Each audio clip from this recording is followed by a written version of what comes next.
17 million से ज्यादा इनके फॉलोअर हैं। समय यूट्यूब में दुनिया का सबसे बड़ा एजुकेशनल चैनल बन चुका है आज।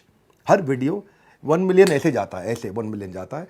42 लाख बच्चों को ये पेड पढ़ा रहे हैं आज। मुझे नहीं लगता कि इससे ज्यादा बच्चे शायद दुनिया में कहीं पेड बच्चे एक साथ पढ़ते हो। ये केवल टीचर नहीं है, बच्चों के लिए एक इमोशन है। सिखाने में परफेक्शनिस्ट, समझाने में थेरेपिस्ट, द शिक्षा के स्पेशलिस्ट, ज्ञान की खान है आप, स्टूडेंट की जान है आप। खान सर, आपका स्वागत है द बड़ा भारत शो में। धन्यवाद। तो खान सर, सबसे पहले जो मैं आपसे सवाल पूछना चाहता हूं जिसने मेरे को बड़ा इंस्पायर किया, और वो सवाल ये है कि कोर्स जो आप कर रहे हैं, पहले पेड की बात करते हैं। फ्री तो सब देख रहे हैं, पेड आपका जो लोग नहीं देख रहे हैं उनको बता दें कि आप 200 रुपया में पढ़ाते हैं, 180 दिन, समझो 1 रुपया पर डे, कॉफी के खर्चे से कम।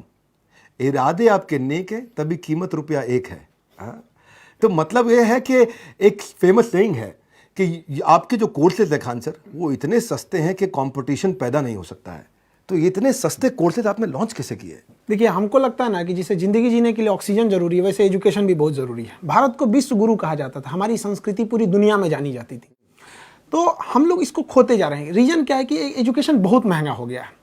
तो हमको ना ये एक छोटा सा हिस्सा दिखता है कि हम पढ़ा रहे हैं, लेकिन ये एक वो फौज तैयार हो रही है ना जो भारत को वो पुराना गौरव दिलाएगी।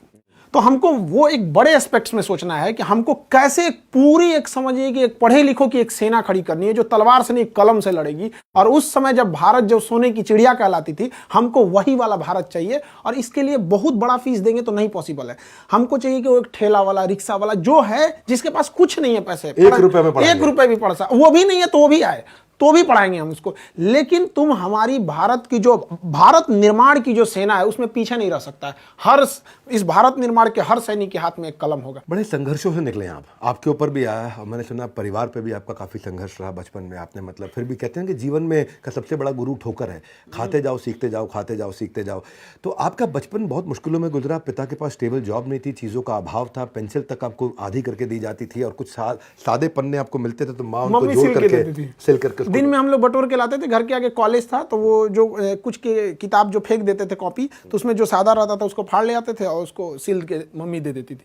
और उसको हम लोग ना कॉपी चेक कराने नहीं ले जाते थे, क्योंकि स्कूल वालों का एक स्ट्रेटजी होता है कि कॉपी मेरे यहाँ से खरीदो, या तो कॉपी ही नहीं है, सिली हुई है, तो पीट देते थे लोग कि क्यों नहीं लाए। तो पिटाना ही ठीक था। वहाँ लेते तो बैन कर देते कि भाई तुमको कॉपी लेनी ही पड़ेगी। और आप आर्मी ज्वाइन करना चाहते थे, ज्वाइन नहीं कर पाए? मेरा हाथ ये अजीब डिजाइन का है। मतलब हमको बस आर्मी ही चाहिए थी और कुछ भी नहीं चाहिए। हम जब 10th में पढ़ते थे तो जो एनसीसी में गए थे, तो शूटिंग जब दिया गया, बहुत बेहतरीन शूटिंग किए। तो जो कर्नल साहब थे हम लोग के, उस समय जो कर्नल थे, कर्नल उदय सिंह राठौर, हम लोग के सीओ साहब थे वहाँ पे। वो बुलाए, करेगा क्या तू आगे?